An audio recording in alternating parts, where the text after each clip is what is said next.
कक्षा छठवीं भाषा भारती पाठ 2 कटुक वचन मत बोल। हम इसका सिर्फ केंद्रीय भाव देखेंगे क्योंकि इसमें पाठ का पूरा सार दिया हुआ है। प्रस्तुत पाठ में वाणी के महत्व को स्पष्ट करते हुए लेखक ने बतलाया है कि इस संसार में वाणी का वरदान केवल मनुष्य को ही मिला है।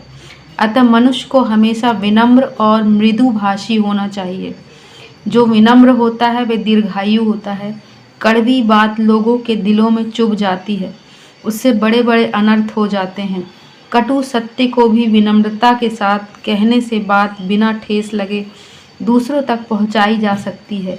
यही वाक चातुर्य है जो हमारे व्यक्तित्व को प्रभावशाली बनाता है। तो जीवन में व्यक्ति को हमेशा कैसा होना चाहिए? कड़वे वचन नहीं बोलना चाहिए।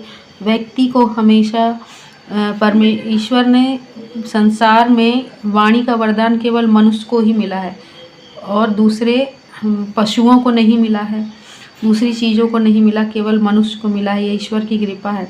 अतः मनुष्य को हमेशा विनम्र और मृदुभाषी होना चाहिए। विनम्र का मतलब है हमेशा अपने आप को झुका हुआ रखना और मृदुभाषी का मतलब है कि हमेशा मीठे वचन बोलना। जो विनम्र होता है वह दीर्घायु होता है। ये सही बात है। ये हमारे धार्मिक पुस्तकों में भी पाई जाती है कि जो विनम्र होता है वह दीर्घायु होता है। दीर्घायु मतलब उसकी आयु लंबी होती है। कड़वी बात लोगों के दिलों में चुभ जाती है। कोई भी ऐसी बात बोलते हैं जिससे ठेस लग जाती है, दिल में बात चुभ जाती है और उससे बड़े बड़े अनर्थ हो जाते हैं। यहाँ तक कि लड़ाई झगड़े हो जाते हैं, लोग एक दूसरे से बदला लेने के लिए तुल जाते हैं, जान तक ले लेते हैं। कटु सत्य को भी विनम्रता के साथ कहने से बात बिना ठेस लगे दूसरों तक पहुंचाई जा सकती है। कुछ ऐसी बात होती है जो एकदम सत्य होती है मगर कड़वी होती है। उस बात को भी अगर विनम्रता के साथ बोलने का एक ढंग होता है, अच्छे तरीके से शांति के साथ बोलने से वो बात जो है बिना ठेस लगे भी लोगों को पहुंचाई जा सकती है। यही वाक चातुर्य है। वो यही वाक चातुर्य है मतलब यही बोलने की चतुरता है। ये चतुरता वाक चातुर्य यानी बोलने की चतुराई है जो हमारे व्यक्तित्व को प्रभावशाली बनाता है। ये है आपके पाठ का पूरा सार, इसमें दिया हुआ है। मालिक है और एक लुकमान है और एक वृद्ध व्यक्ति भी है जिसका नाम है कन्फ्यूशस। ये इन लोगों के बीच में वार्तालाप चल रही है जीभ के बारे में कि जीभ क्या है। और जीभ ही ऐसी है जो हमें अच्छी और बुरी दोनों जीभ ही होती हैं। तो इस बारे में पूरी बातचीत है। और अब हम आगे आपके अभ्यास के प्रश्न देखेंगे। आगे देखेंगे, यहाँ दिया है अभ्यास के प्रश्न। सही विकल्प चुनकर लिखिए। विकल्प में यहाँ दिया है, पहला है का वाला, दांत जल्दी टूट जाते हैं क्योंकि वे होते हैं, कैसे होते हैं? छोटे, संख्या में अधिक, कठोर, कमज़ोर। क्या होते हैं? कठोर होते हैं इसलिए वो टूट जाते हैं। खा वाला है मधुर वचन है, कैसे है? मधुर वचन कैसा होता है? औषधि के समान होता है। औषधि यानी दवा के समान होता है। फिर अगला है रिक्त स्थानों की पूर्ति कीजिए। रिक्त स्थानों की पूर्ति कीजिए।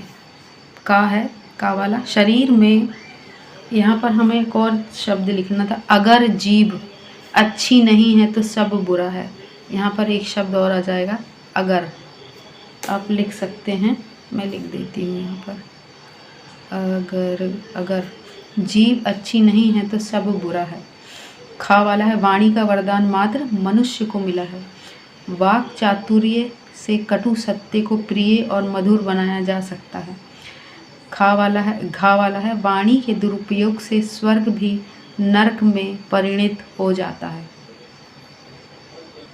अगला प्रश्न है प्रश्न नंबर 3, 1 या 2 वाक्यों में उत्तर दीजिए। तो ये सारे इतने सारे प्रश्न दिए हैं आपके। का वाला है मालिक ने लुकमान की बुद्धिमानी की परीक्षा किस प्रकार की? जो लुकमान था वो बहुत ही ज़्यादा बुद्धिमान था, तो उसकी मालिक जो था उसने उसकी परीक्षा कैसे ली? ये सारे प्रश्न जो है ना मैंने हल करके रखे हुए हैं, यहाँ हल किए हुए हैं। जैसे कि प्रश्न नंबर 3, 1 या 2 शब्द वाक्यों में उत्तर दीजिए।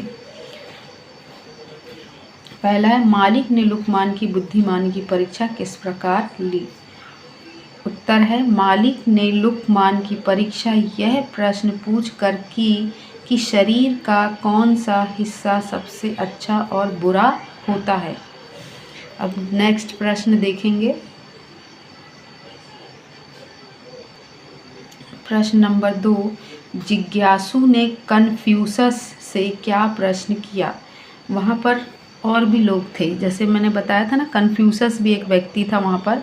तो जिज्ञासु वहाँ पर ये जानने वाले लोग थे, उन्होंने कन्फ्यूशस से क्या प्रश्न किया। तो कन्फ्यूशस से प्रश्न किया कि सबसे दीर्घजीवी कौन होता है। अगला प्रश्न है प्रश्न नंबर 3,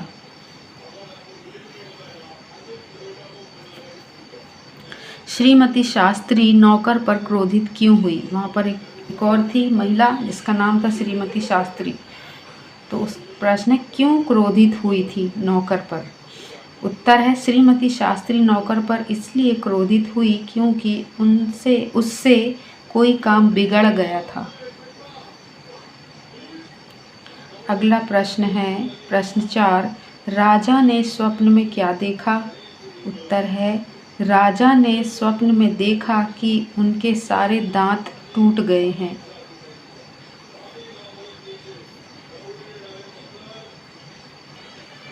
अगला प्रश्न है प्रश्न नंबर 5, बुलबुल और फूल का संवाद लिखिए। संवाद यानी दोनों की बातचीत।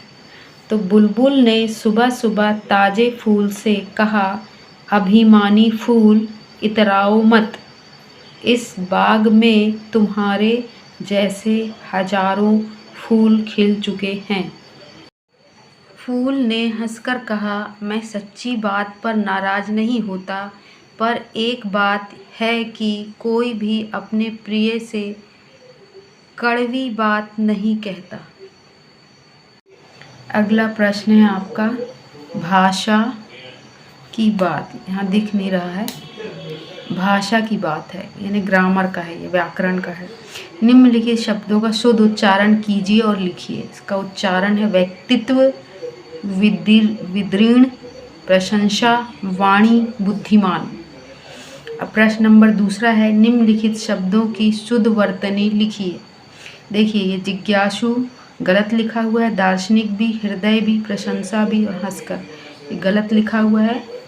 इसको मैंने सही करके आपके लिए लिखा है, इसको ऐसे करना है, ये किया हुआ है। देखिए प्रश्न नंबर 2, जिज्ञासु, इसको सही ऐसे लिखना है, दार्शनिक ऐसे लिखना है, हृदय, ये हृदय ऐसे लिखना है, प्रशंसा, प्रशंसा ऐसे लिखना है, हंसकर और हंसकर, ये है आपका।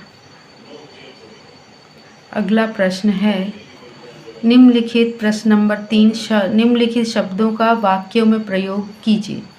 तो ये यहाँ दिए हैं शब्द, स्वप्न, लोकप्रिय, ऐश्वर्य, कारावास, अभिमानी। और हम इसके अब वाक्य देखेंगे। वाक्य भी मैंने बनाए हुए हैं, ये देखिए वाक्य हैं। पहले स्वप्न है, पहला वाला उसका है, युवकों को स्वप्न देखने के साथ कर्मशील होना चाहिए। दूसरा है लोकप्रिय, विनम्र और मधुर भाषी व्यक्ति लोकप्रिय होता है। फिर तीसरा ऐश्वर्य, अच्छे आचरण वाला व्यक्ति ऐश्वर्य प्राप्त करता है। ऐश्वर्य का अर्थ होता है सफलता या प्रसिद्धि या धन प्राप्त करना। कारावास है अगला, हमारे देश के बहुत से नेता कारावास की सजा काट चुके हैं। एक और है आपका अभिमानी। अभिमानी का मतलब होता है घमंडी।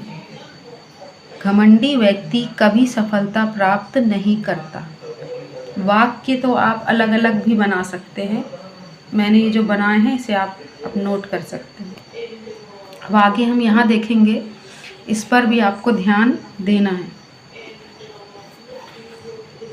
ये है, प्रयोग के आधार पर शब्दों के 2 मुख्य भेद होते हैं, एक होता है विकारी शब्द और एक होता है अविकारी शब्द।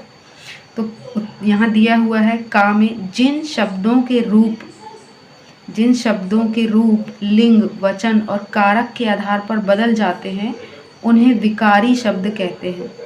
जैसे लड़का लड़के लड़कों, अच्छा अच्छे अच्छी, जाता जाते जाती, मैं मुझे तुम तुम्हारा, हम हमें हमारा। तो उन्हें विकारी शब्द कहते हैं जो किसके अनुसार बदल जाते हैं? रूप के अनुसार, लिंग के, वचन के और कारक के। ये इन सारी चीज़ों को हम अभी आगे और देखेंगे और समझेंगे कि ये क्या होते हैं। रूप, लिंग, वचन ये तो आप जानते होंगे, हम आगे कारक समझेंगे। अब अगला हम देखेंगे जिन शब्दों में लिंग, वचन और कारक के द्वारा कोई परिवर्तन नहीं होता है, अर्थात जिनका रूप एक सा रहता है, उन्हें अविकारी शब्द कहते हैं।